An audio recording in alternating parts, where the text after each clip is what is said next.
Shalom, perkenalkan nama saya Sri Rizky Jelita Raja Gugu dengan NIM 2001011159. Saya berada di grup E semester 3, Prodi Pendidikan Agama Kristen di Institut Agama Kristen Negeri Tarutung. Berikut saya akan menjelaskan mengenai perbedaan individu yang menyebabkan perbedaan hasil belajar. Dalam pembelajaran terdapat beberapa aspek penilaian yang harus dilakukan guru terhadap siswanya. Demi terwujudnya tujuan belajar dengan hasil yang optimal, maka guru perlu mengenal karakteristik masing-masing siswa. Kita akan menjumpai bahwa variasi individual biasanya merupakan hasil antara pengaruh keturunan dan pengaruh lingkungan secara bersamaan. Oleh karena itu, sebagai seorang guru hendaknya mampu memahami karakteristik maupun sifat-sifat dari masing-masing individu atau siswanya. Tiap masing-masing individu berbeda antara yang satu dengan yang lainnya. Begitu halnya siswa satu dengan yang lainnya memiliki perbedaan. Perbedaan itu terdapat pada karakter psikis, kepribadian, dan sifat-sifatnya. Perbedaan individual ini terlihat pada cara dan hasil belajar siswa itu sendiri. Perbedaan individu atau variasi individual tersebut perlu adanya penanganan yang khusus dari guru sebagai pembimbing dalam rangka upaya peningkatan hasil belajar dalam pembelajaran. Dalam pendidikan saat ini, sistem pendidikan yang digunakan adalah sistem pendidikan yang bersifat klasikal, yaitu melakukan pembelajaran di kelas dengan hanya melihat siswanya saja sebagai individu dengan kemampuan rata-rata. Dalam beberapa kasus, banyak siswa yang kurang memahami materi yang disampaikan karena tidak sesuai dengan gaya belajarnya. Dalam kasus yang lain, ada beberapa siswa yang dipandang tidak aktif di kelas. Padahal pada kenyataannya siswa tersebut adalah siswa yang cerdas, namun sistem yang digunakan dalam pendidikan tidak sesuai dengan kepribadiannya. Pembelajaran yang bersifat klasikal mengabaikan perbedaan individual atau variasi individual.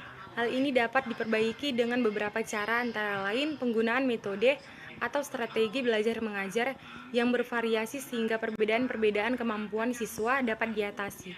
Selain itu, penggunaan media akan membantu mengatasi perbedaan terhadap siswa dalam cara belajar.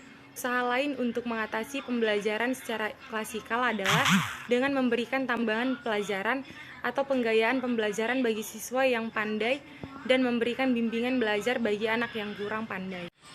Berikut ini beberapa pengertian variasi individual menurut para ahli.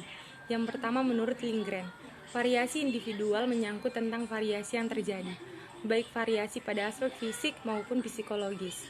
Yang kedua yaitu menurut Calvin, variasi individual adalah perbedaan sifat kuantitatif dalam suatu sifat yang bisa membedakan suatu individu dengan individu lainnya. Jadi variasi individual dalam pembelajaran adalah perbedaan antara individu siswa yang satu dengan individu siswa lainnya dalam proses belajar di sekolah. Adapun faktor-faktor yang mempengaruhi variasi individual dalam belajar di sekolah kebanyakan berasal dari faktor internal siswa daripada eksternal. Latar belakang sosial siswa seperti latar belakang keluarga dan teman-temannya adalah merupakan faktor eksternal yang mempengaruhi perbedaan individual siswa dalam belajar. Sedangkan faktor internal yang mempengaruhi perbedaan individual dalam belajar adalah faktor-faktor yang berkaitan dengan fisik, mental, intelektual atau kognitif, dan faktor psikologis.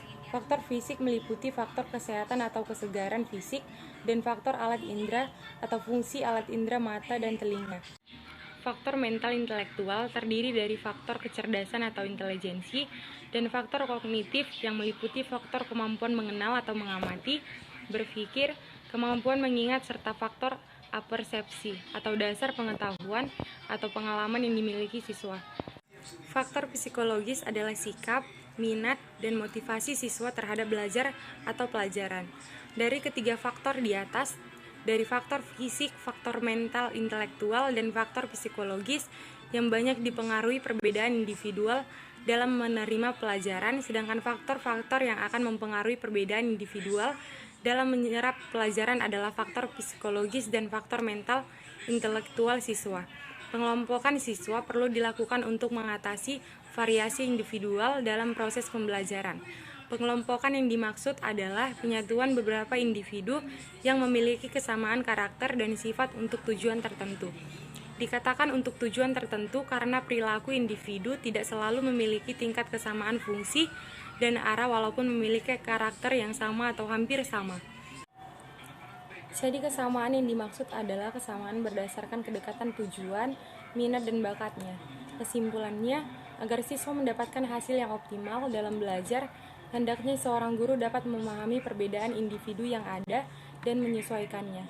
Setiap siswa memiliki gaya dan berpikir belajar masing-masing akibat perbedaan individu yang dimilikinya. Pengenalan gaya dan berpikir belajar sangat penting. Bagi guru, dengan mengetahui gaya dan berpikir belajar tiap siswa, maka guru dapat menerapkan teknik dan strategi yang tepat, baik dalam pembelajaran maupun dalam pengembangan diri. Seorang siswa juga harus dapat memahami jenis gaya dan berpikir belajarnya. Dengan demikian, ia telah memiliki kemampuan mengenal diri yang lebih baik dan mengetahui kebutuhannya. Pengenalan gaya dan berpikir belajar akan memberikan pelayanan dan usaha-usaha yang tepat terhadap apa dan bagaimana sebaliknya disediakan dan dilakukan agar pembelajaran dapat berlangsung secara optimal. Demikian yang dapat saya sampaikan. Terima kasih. Shalom.